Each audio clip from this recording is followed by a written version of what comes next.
Hello, welcome to the Sports Betting Podcast. I'm Scott Baxter. Before I forget, please subscribe and like the podcast if you want to keep it going and you want me to produce it better, because this is as basic as it can get. Today we're going to be speaking about the Ryder Cup Golf tournament that's coming up tomorrow. It runs Friday, Saturday and Sunday. We're going to be speaking about sports bets and sports gambles, which I'll explain. But yesterday I'd done a video or a podcast on the experience that I've had working in the gambling industry, which is very unique. Also, earlier in this week, you need to forgive me whilst I look at different screens here whilst I'm doing the podcast. Over the last 2 weeks, I've given 2 bets and I've given 32 gambles. One of the 2 bets is successful and 6 out of the 32 gambles have been successful. What you want to do is you want to calculate everything, so you come at the other end of it knowing what your ROI is. It's your return on investment. So like I say, one of the 2 bets came up. I can tell you the ROI currently on it in running is 87.5%. so it's something that I've been doing on LinkedIn since January. So what we've had over 30 bets so far, so you can see how often you need to be betting there. I'll go into greater detail for the difference between a bet and a gamble, but basically a bet comes from a bankroll and it needs staked properly. A gamble can be anything that you want, and the main rule with a gamble is that you keep your stakes low and your odds big. To give you an idea, I've just mentioned the bets came out at 87.5%, just the last 2 bets. By the way, I'm giving you another bet today on the Ryder Cup, but also on the gamble side we've got 6 out of 32, and when you add them all up and you work out the ROI, it's 31.25%, which for a gamble,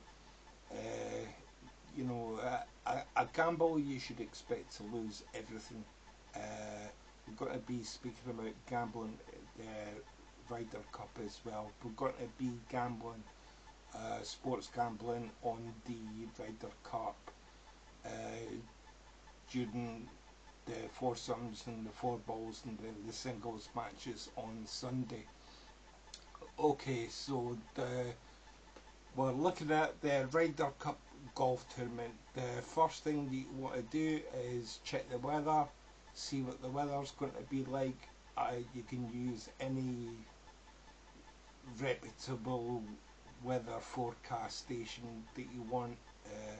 The one that I'm using is well known. I can see on Friday it's actually going to be pretty warm, not blazing sun and very light winds. It's the same on Saturday, really perfect conditions to play golf. And then on Sunday, when it's the single matches and there's 12 points at stake on a Sunday, there's going to be, so it says here, it's predicting showers throughout the day. So if it is, it'll only play into the hands of the European team, I believe. So we check the weather, we can see that on Sunday it's going to be showery rain. It's nothing great there. The other thing that you want to check is the actual lineups of the teams. So I just wait for the page to come up. I just scroll down, So as we know, yeah, Keegan Bradley's the captain of the US. Scotty Scheffler, the best golfer in the world, plays for the United States. He's an automatic qualifier. Yeah, he's the best. He's one man out of a 12-man team now. So I'll just read you the rest. JJ Spawn is the next one on the list. He won the US Open. Xander Schauffele. They're all really steady players. These are supposed to be the 12 best players that United States can put up. So we've got Xander Schauffele, we've got Russell Henley, Harris English, Bryson DeChambeau, Justin Thomas, Colin Morikawa, Ben Griffin, Cameron Young, Patrick Cantley and Sam Burns. What I will say about that group of players is that it is actually, I believe, relatively inexperienced. Whether Keegan Bradley can knit them into a team, I really don't know. You do have the best player in the world playing for them. I'll just read you through the lineup for the European team. It's Luke Donald, he's the captain. What I would say about him is that he is a steady Eddie. Whether he's able to motivate the players into playing better, I really don't know. I think it'll be a lot down to the pairings that he puts out. Yeah, anyway, we'll have a look at it. First player that we've got to mention is Rory McIlroy. He won the US Masters this year, which is the latest in a series of major wins for him. We've got Robert McIntyre that's playing great this year. Tommy Fleetwood, who's been consistent over the last 10 years. Justin Rose, similar, being consistent over the last 20 years. Rasmus Højgaard, he was a qualifier, so he can't be a mug. We've got Tyrrell Hatton, can be great. He played well at Wentworth not so long ago in the rain, which is quite important. Quite a few of these players played at Wentworth in the rain, so they'll not be shy about it. The next one is Shane Lowry, Irish player. He's been playing on the USPGA Tour. We've got Sepp Straka. The thing about players like Sepp Straka and the next player on the list, Ludwig Aber, is that they could be anything. They could be great, they could be a nightmare. My feeling is we won't see Straka or Aber until Sunday afternoon, when all the players play in their single matches, but they're both capable of great things there. Then we've got Victor Hovland, that's been very consistent in playing the US PGA Tour this year. We've got Matt Fitzpatrick, he's the captain's pick. He is a steady Eddie, he is an accurate golfer. He could be a good person to have on the team. He is playing well. And then we've got John Ram, who I believe he's been playing in the Middle East quite a lot, although he's been obviously turning up to play in the majors and the big tournaments of the year, and he is actually playing quite well. So the way I see it is that comparing the US team to the European team, really I think it's 50-50. Now you want to take into account that the tournament is being played in New York, so the US team will be at home, which is can be an advantage to them. It actually can be a negative for them as well, depending on how the tournament works out for them. But we've to take that into account. So if you think, well, the teams are 50-50, well, you want to give the home team a wee little bit of bonus for just being at home. I would say the European team actually altogether has more experience playing in the Ryder Cup than the players in the US team. It's probably older on average than the US team as well, but that's actually a benefit. Listen, to play potentially 5 rounds of golf in 3 days is nothing. What are you thinking? Is it hard work or something? But so you want to be giving them the US team a little bit of an advantage because solely they're at home. So we'll look at the betting odds. I actually tipped Europe yesterday at 7-4, which by the way, I posted that on LinkedIn. If you're on LinkedIn, you can follow me. Just search Scott Baxter and card game events. Used to be what I was doing before this.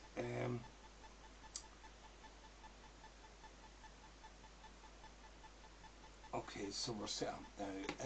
So anyway, the betting for the European team has come in a little bit from 7-4 to 13-8. Listen, if you're looking at a different bookmaker, it might have different odds.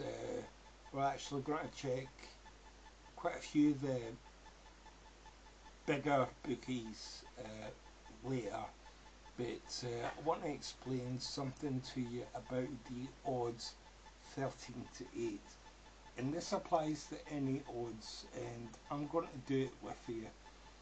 So you want to find out the what percentage of chance a 13-8 bet has.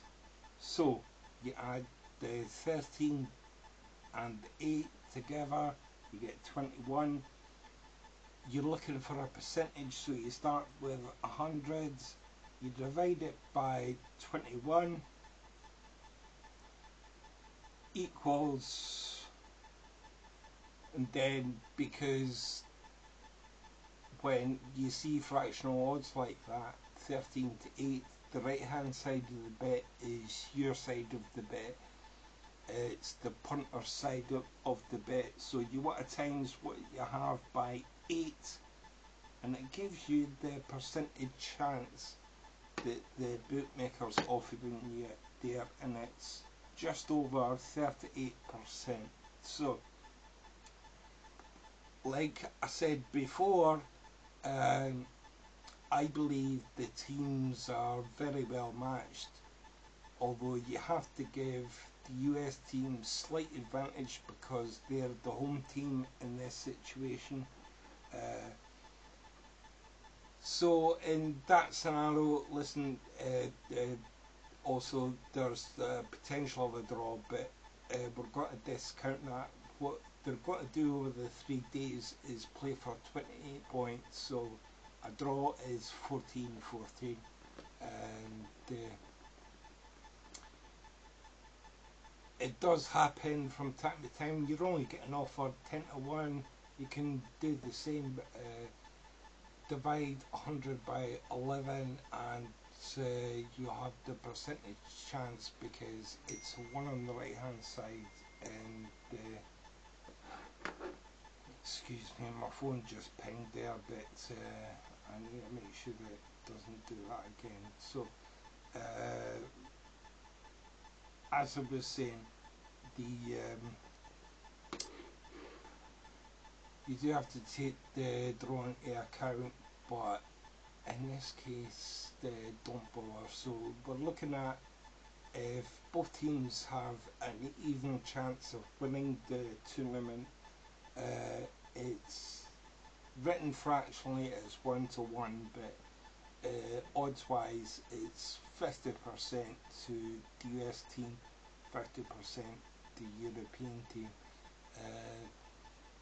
The US team has a home advantage, so you can say, okay, well, I'll give them 55% chance of winning, and therefore the European team has a 45% chance of winning. What you're being offered by the bookie at the moment is 38%. Let's just say it's 38%. It's less than 0.1 difference, but it's just over 38%. So if the bookie's offering you 38%, then you can see that actually, and you suppose that European team has actually a 45% chance of winning, then I've been actually saying that it's valued into 6-4, but because you still want to build in a bit of value, even though you think it's even less than that. So we've got to check the odds that bookmakers are offering, so I'm going to do that with you. You can search Ryder Cup on Google, and the odds checker is the site that you want, so I'll just type that in, and let's see, yeah, there's all kinds of crap that it comes up with. Here are Ryder Cup betting odds, and you'll get all kinds of not useless information, but offers from different bookmakers, and what you will also get is the comparison between different bookies, the markets that they have. So I'm just looking for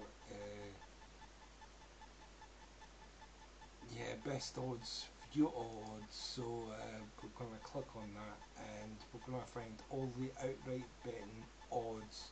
So the three options are obviously US win, European win, or a draw. As I say, we're discounting the draw, so I can see at the moment generally you're going to get the best price at the moment is still 74, but quite widely you're going to get 13.88. There's not many people that are less than 6-4 at the moment, so if you want to bet on Europe, get on it today or tomorrow. It's quite interesting the way that bookmakers make up the odds for these tournaments. As you'll see from that page, covers what, 10 bookies, and it compares all of them, and how they're going to calculate the odds that they offer people is purely a mathematical sum. So as we all know that golf is popular in the US, and US is quite a big gambling nation, and the weight of their money is probably creating a scenario where the bookmaker is wanting to balance their books, so that they're starting, or they were offering bigger odds for European win.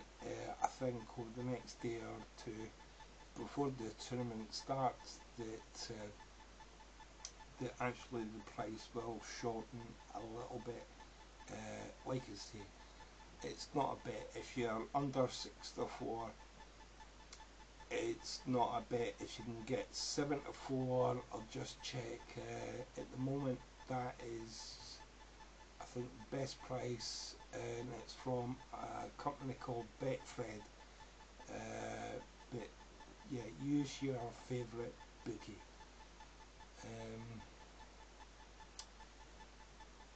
Over the next few days, we're going to be speaking about gambles. It's different from a bet. The bet on Europe to win the Ryder Cup at anywhere between 7 to 4 to 6 to 4 is a bet. And a bet comes from a bankroll. It's proportioned right so that you're not saying this is definitely going to win. If you spread it over 10 bets, let's say your bankroll is 10,000, you split it into 10, that means your bet at even money is 1,000, and you want to proportion your bets properly so each bet wins 1,000. So a bet on 7 to 4, you can, I'll just roughly give you it, is you're looking at a bet of about 600 to return 1,000 profit on that. Obviously, if your bankroll's bigger, it doesn't really matter what size bankroll you have or what size your bet has. The important part at the end of it is that, like I spoke about earlier, is that you're going to come out with an ROI number, a return on investment number. So that's a bet. What we're going to be speaking about are gambles, and I'd love to give the bookies a couple of black eyes, and so follow me for that. And yeah, for a relatively small stake, we're going to try and build it up over the 3 days to something that ends up being actually quite substantial. So subscribe and like the video if you like the podcast, and you want to keep it going. I can do it much better. It'll help me keep it going, and it'll help me produce it better. So until tomorrow. By the way, later today I'm going to be covering a US horse race meeting. It's a gamble, but it's been quite interesting so far. But tune into that one if you're into horse racing, and good luck until then. I'll speak to you all again either later today or tomorrow.